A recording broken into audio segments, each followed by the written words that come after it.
आज बात करते हैं भारत के डिजिटल अंडरवर्ल्ड की। एक ऐसी दुनिया जहां बस एक क्लिक से करोड़ों रुपए इधर के उधर हो जाते हैं। हम एक ऐसे ही 2000 करोड़ रुपए के ऑनलाइन घोटाले की पड़ते खोलने जा रहे हैं, जिसने पूरे देश को सचमुच हिलाकर रख दिया।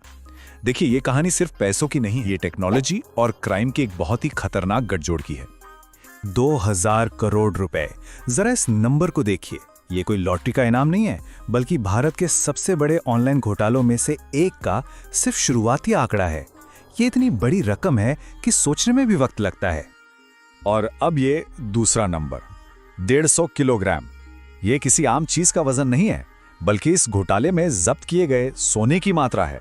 सोचिए, 150 किलो सोना। इससे अंदाजा लगता है कि ये अवैध नेटवर्क कितना बड़ा और कितना गहरा था।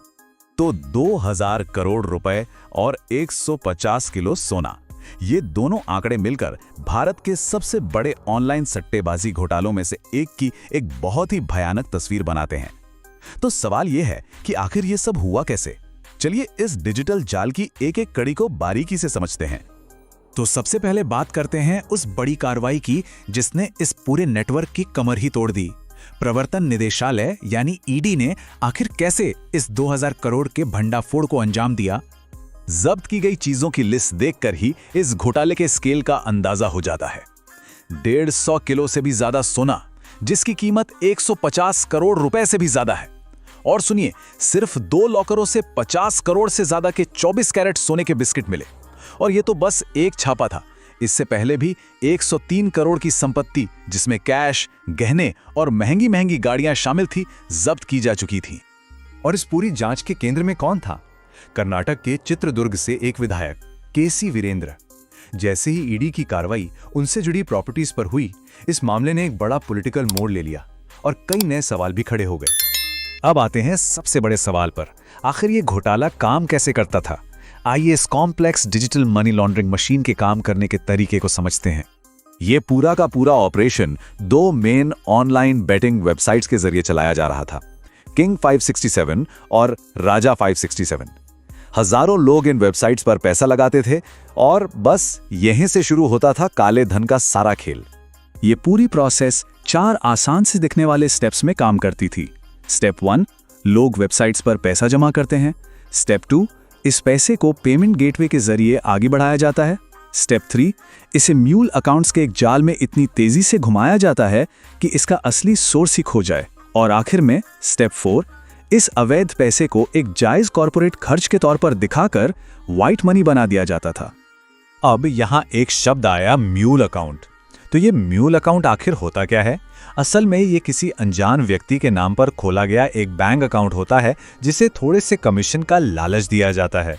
इसका इस्तेमाल सिर्फ और सिर्फ अवैध पैसों को घुमाने और उसके असली मालिक को छिपाने के लिए किया जाता है। इस शैडो फाइनेंस का इस्तेमाल बड़ी ही चालाकी से किया जाता था। विदेश यात्राएं, लग्जरी होटल्स में रुकना, डिजिटल मार्केटिंग, इन सभी खर्चों को एक नॉर्मल बिजनेस कॉस्ट बताकर काले धन को फिर से लीगल सिस्टम में वापस लाया जा रहा था। लेकिन यह डिजिटल क्राइम सिर्फ बैंक खातों तक ही सीमित नहीं रहा। इसके झटके राजनीतिक गलियारों से लेकर देश की अर्थव्यवस्था तक महसूस किए गए। चलिए इसके बड़े असर पर एक नजर डालते हैं। इन छापों के बाद कर्नाटक में एक राजनीतिक तूफान सा आ गया। विपक्ष ने आरोप लगाया कि सत्ताधारी पार्टी इन वित्तीय अपराधों को राजनीतिक संरक्षण दे रही थी। वहीं दूसरी तरफ सरकार ने इन सभी आरोपों को खारिज कर दिया और कहा कि ये जांच एक उचित कानूनी प्रक्रिया का हिस्सा है। आर्थिक मोर्चे पर देखें तो इस केस ने कई खतरनाक सच्चाइयों को उजागर किया। इसने भारत के डिजिटल पेमेंट सिस्टम में मौजूद कमियों को सबके सामने ला दिया। इसने ये भी दिखाया कि ऑनलाइन गेमिंग और मनी लॉन्ड्रिंग के बीच की लाइन कितनी धुंधली हो चुकी है। और सबसे बड़ी बात, इसने एक ऐसे सोफिस्टिकेटेड डिजिटल क्राइम इकोसिस्टम का पर्दाफाश किया जिसके बारे में शायद हम जानते तक नहीं थे। तो इस पूरी कहानी से क्या सबक सीखे जा सकते हैं?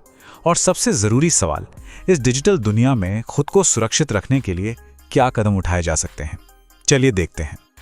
देखिए, सुरक्षित रहने के लिए कुछ बातों का ध्यान रखना बहुत जरूरी है। सबसे पहली बात, कभी भी थोड़े से कमीशन के लालच में आकर अपने बैंक खाते की जानकारी किसी से शेयर ना करें, क्योंकि इसका इस्तेमाल म्यूल अकाउंट के तौर पर हो सकता है। दूसरी बात, हमेशा सिर्फ ऑथराइज्ड और रेगुलेटेड ऑनलाइन प्लेटफॉर्म्स का ही इस्तेमाल करें। तीसरा, किसी भी पेमेंट प्लेटफॉर्म की सिक्योरिटी जरूर चेक करें। और चौथा, जो भी स्कीमें बहुत ज्यादा और बहुत तेज रिटर्न का वादा करती हैं, उनसे हमेशा सावधान रहें। ईडी के एक अधिकारी ने इस मामले पर एक बहुत ही पते की बात कही। उन्होंने कहा, यह सिर्फ एक वित्तीय अपराध नहीं है, ये संगठित डिजिटल अपराध का एक नया मोर्चा है जो टेक्नोलॉजी को शैडो फाइनेंस के साथ मिलाता है। ये बयान दिखाता है कि क्राइम कितनी तेजी से अपना रूप बदल रहा है। और आखिर में ये पूरी कहानी हमें एक बहुत बड़े सवाल के साथ छोड़ जाती है। जैसे जैसे टेक्नोलॉजी और फाइनेंस एक दूसरे में घुलते जा रहे हैं, क्या हम अपराध के इस नए और विकसित हो रहे रूप का सामना करने के लिए तैयार हैं? ये एक ऐसा सवाल है जिस पर हम सभी को सोचना होगा। उम्मीद है आपको ये इन्फॉर्मेटिव वीडियो पसंद आई होगी, तो इस वीडियो को लाइक और शेयर अपने दोस्तों में कर दीजिए ताकि ऐसे स्कैम से बचा जाए। और ऐसी ही स्कैम से अलर्ट रहने और स्कैम से बचने की टिप्स और ट्रिक्स के लिए चैनल को सब्सक्राइब और बेल आइकन दबाना ना भूलें। मिलते हैं ऐसी ही इन्फॉर्मेटिव न्यूज़ के साथ, तब तक के लिए सावधान रहिए।